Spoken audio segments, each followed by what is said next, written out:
Okay, great. So, my name is Roland. I'm on sailing vessel Bolairo, and David and Catherine, why don't you guys introduce yourself? Terry. Ah. Catherine's my other wife. How do you manage to have two? It's a catamaran. There's one on each side. Hope they never meet. Well, give our best regards to Catherine when he's Okay. here. Okay. We're David and Terry on Sylvester. We got the boat 20 years ago. We've been full-time cruisers ever since. And this is a story back from June of 2001 where we were taking a nice trip from St. John down to St. Lucia. We had had our rigging inspected because you're supposed to do that. Mechanic had worked on our engines. The port engine was not overheating, but it was running a bit hot at times. So again, we had the heat exchanger flushed and cleaned. We had exhaust elbows cleaned out. So we were ready to go. So we set off from St. John. The first night, the starboard engine made a noise, shut it down, looked inside. It was hard to see because toxic fumes were coming out. The fan belt was thrown off. I said, well, I'm not going in toxic fumes at night to do anything with anything. We'll wait till morning when it's nice. All the smoke will be gone. We'll have daylight. Easy. Well, easier. So at first light, I go in there, look down, and see what the problem is. Yep, it was the fan belt just like I thought. But it wasn't just the fan belt. The alternator, the boat that holds it onto the engine, had sheared off at the engine. So there was, that one was toast. So I said, well, we're a catamaran. We have two engines, no problems. In sails, we're doing great, no problems. We'll fix it when we get to St. Lucia. That afternoon, we're going along nicely. The port engine, which had been running a little bit hot, suddenly decided, oh, we're going to overheat. And it decided to overheat when you put it in gear, much less put it up on throttle. So that was more serious because it's nice to have an engine that's working. But I said, at this tack that we're on right now, and we're doing 6 knots in nice conditions, this tack will take us straight into Rodney Bay, which we were familiar with.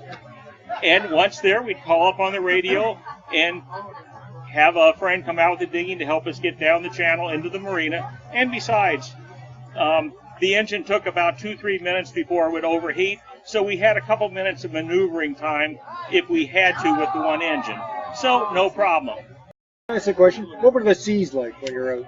Not bad, probably 5-6 foot seas, 20-25 knots. And how big is your boat, did you say? It's a 46-foot catamaran, 27-foot beam. Okay. It was a nice smooth sail. We were everything was just, we were just thinking, wow, this is the way it's supposed to be. Yeah, it was. Anyway, that night, Terry leaves the helm, goes to sleep around 10 o'clock, and I'm up there at the helm, and all of a sudden, the mast simply turned sideways, dropped down, followed by my jaw to my chest. That's not supposed to happen. Terry jumped up, and what's that noise? I said, we lost the mast.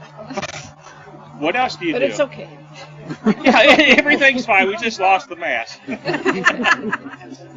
So now you got one engine, half an engine, one engine down. One engine that runs for up to 3 minutes at a time. 3 minutes at a time, and no mast. And no mast. And 6 foot seas? Yeah, it was still around that. Yeah. The seas were not that bad. How far are you from land? Well, but they were starting to build. That was the problem because there was a storm that was supposed to come in when we left St. John's. The storm was supposed to come in 3 days, but we had plenty of time to make it to Rodney Bay. But when the seas started to build that night, we started to wonder if it was coming in early. Well, 3 minutes at a time of engine, you're not going to get very far. How far did you have to go to Rodney Bay? We were 170 miles away at that point. Yeah. So that's a lot of engine time. Yeah, especially at that rate. But we were only 83 miles from Nevis and 83 miles from St. Croix.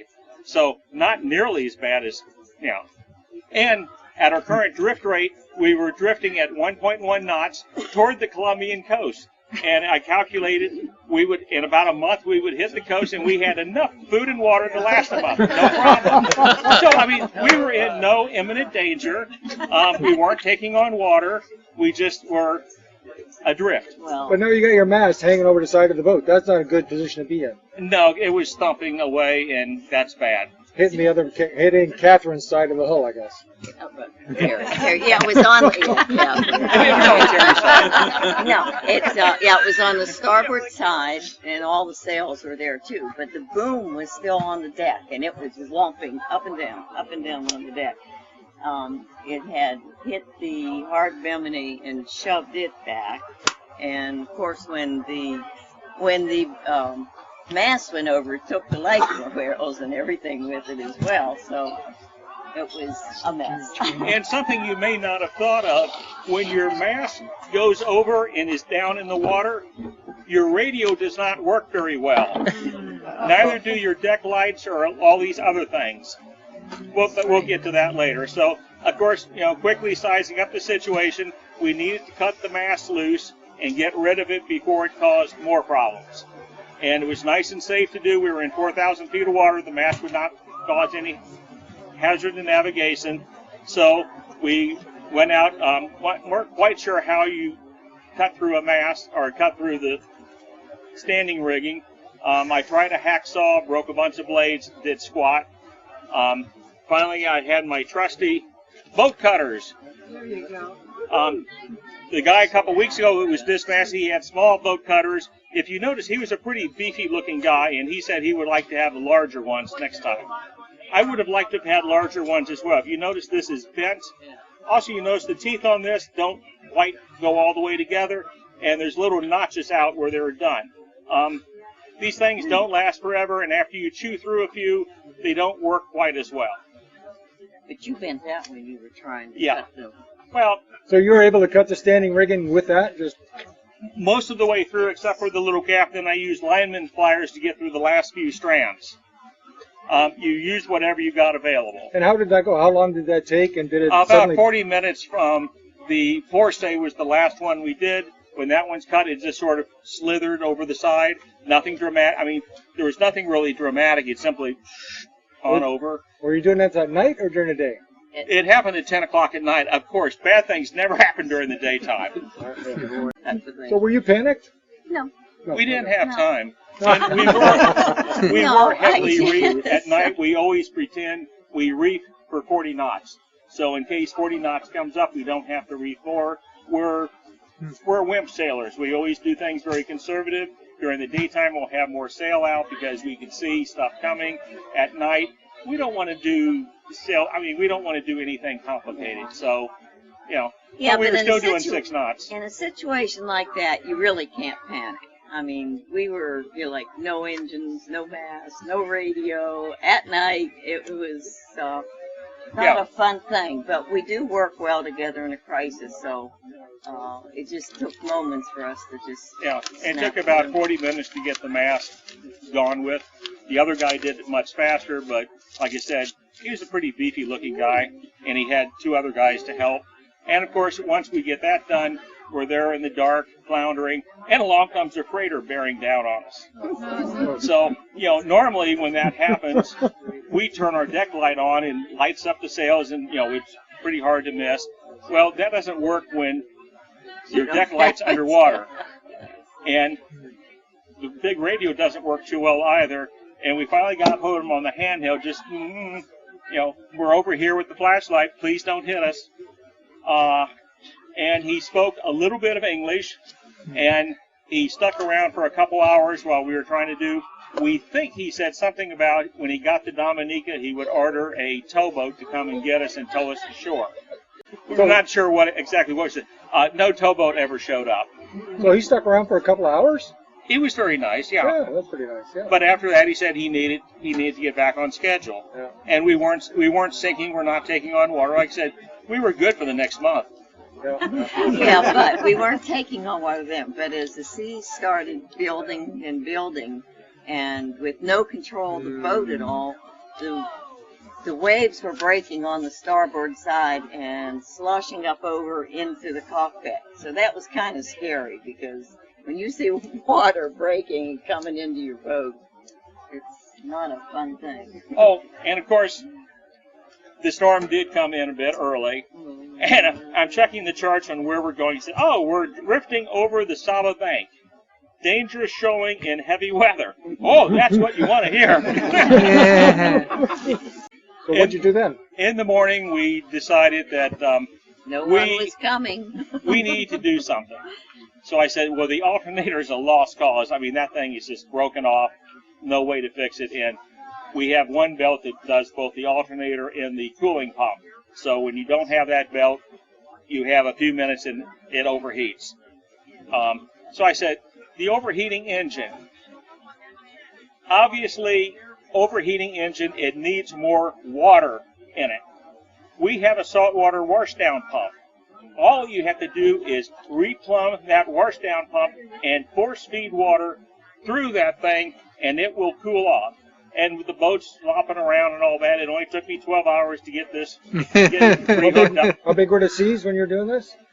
I don't really know. They were coming over the sides. And where's your engine? Is it? Oh, it's outside on the step, so I was tied off. Outside on. You're out back on the steps. The waves are breaking over the boat. Yeah, but I was tied off. Okay, So- sure. No, it's fine. You're not staying dry, I guess. Oh no, I'm not staying dry, but that was not the top of my concern. Sure, right. The weather was warm. It wasn't cold or Yeah, anything. Just like Perfect Storm, only the weather was nicer. So anyway, 12 hours, start up the engine. Whoa, it's running great. 3 minutes later, it overheats again. What? So, Why? You're feeding it water. well, apparently it didn't like my water. We didn't discover until after well, obviously we survived, but got back and found out the thermostat was blocked. If we had known that, we could have taken it out and been in good shape. Either way, we carry an extra thermostat now. We have lots of more spare parts now than we used to have. So anyway, we said, okay, well, don't know what the problem is. It's overheating. I'm not a mechanic. Anyone that's seen me work knows I'm not a mechanic. Very, But he's a good jury rigger. desperation, breeds ingenuity. So I figured, well, maybe I can do something with this alternator. And of course, I'm a firm believer, duct tape, baling wire, and hose clamps can fix almost anything. So I got a couple hose clamps, and I got the broken adjuster arm holding the alternator just sort of loosely, not real tight, and it seemed to hold. So I started up the engine, it didn't fall off. So I said, well, with a 140 amp alternator, I don't want to put too much on it because that will definitely break what's left of it. So I just ran the engine at 1/3 speed, which gave us about 2 knots. And those hose clamps saved the day. You always want to make sure you have hose clamps on your boat. They're a wonderful invention. So anyway, we're up there. Okay, we can do 2 knots now. And we said, okay, well, where are we going to go?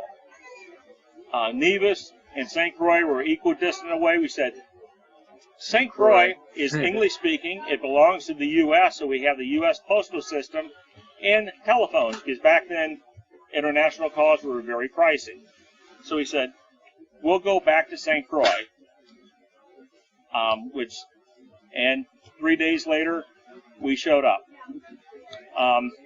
And have you ever not slept for 4 days? It's interesting. I had unusual symptoms. I could not stay awake more than 10 minutes. I also could not sleep more than 5 minutes. I would be exhausted. I would fall asleep. 5 minutes later, I'm up and completely wired. The adrenaline was flowing freely, which means Terry didn't get much sleep either. I didn't get any sleep because I was always at the helm because he couldn't stay awake. Yeah, I also couldn't sleep. But he couldn't sleep, but he was trying. So we'll continue on to the St. Croix Marina. Yes, they had room for us and could fit in. We get there. Everybody was on the dock because, we were the entertainment of the day. Managed to get in with the one engine and actually got it docked pretty nicely with one. It was an easy entrance coming in, and then got secured. And all it took was 9 months and lots of money to get the sail fixed. In case you're wondering, we did have insurance. Have you ever checked your insurance policy on the fine print? Ours had deductibles, exclusions, and depreciation. Depreciation's a really big one. Masts are only good for 20 years. Sails are good for 7 years. Standing rigging for 10 years. So if your sails are, at that point our sails were 5 years old, well, gosh, they didn't pay much for the new ones. Same way the deduction on the mast, we were out of pocket 40 grand. So you're going to come to and tell us about the spare parts and things that you learned. But why did your mast flop over anyway? You didn't tell them that. The insurance adjuster had a theory which is as good as anything we've heard. There was a rigging failure at the top of the mast, probably on one of the diamond stays. It set up a harmonic vibration which shook the base of the mast off the deck step and then toppled over.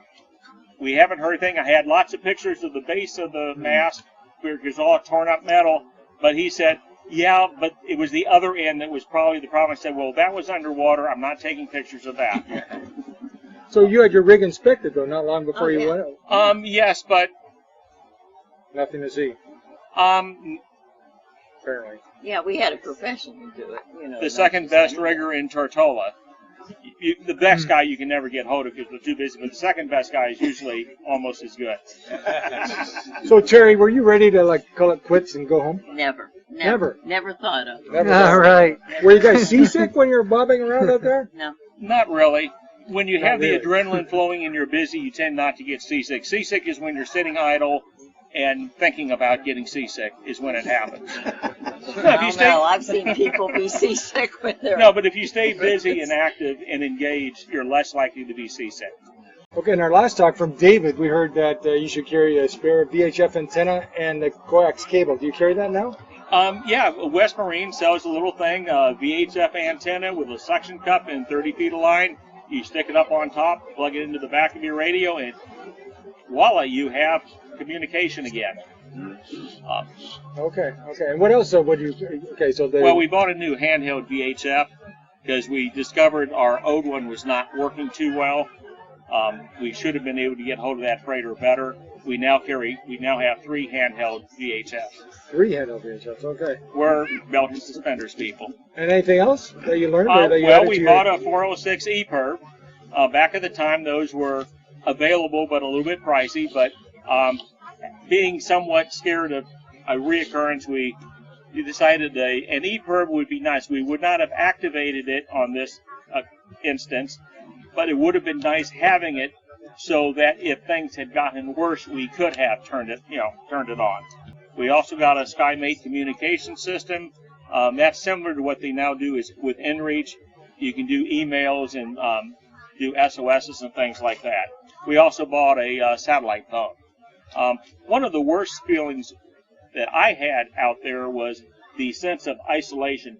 We were out there, and other than the freighter, one other fishing boat went by, very large sport fishermen, but they didn't see us and did not respond. And other than that, we were out there for 5 days, and we saw 2 other vessels. We were obviously not in the shipping lanes. Okay, anything else to learn that you'd share? No, that was basically stay calm, cool. If the boat's not sinking, you got time to fix things. Now, did you have a water maker? No, but we carry 400 gallons of water in our tank, so we weren't going thirsty. Yeah. And at the time, I was a big Diet Coke fan. I had 90 bottles, 2-liter bottles of Coke on board. So, we were not going to die of thirst. We weren't going to go hungry. We weren't sinking. It's just sort of, once you get those things out of the way, the rest is simply, it was a bad situation, but it could be worse. And once you realize you have time to do something, you do things. If the first thing doesn't work, you go down and you try something else. I never dreamed I could fix the alternator. Yeah. But once I figured out the overheating I couldn't fix, I said, well, what do you got to lose? What exactly? If you're going to go down, you may as well go down swinging. Thank you very much. Let's give him a round of applause.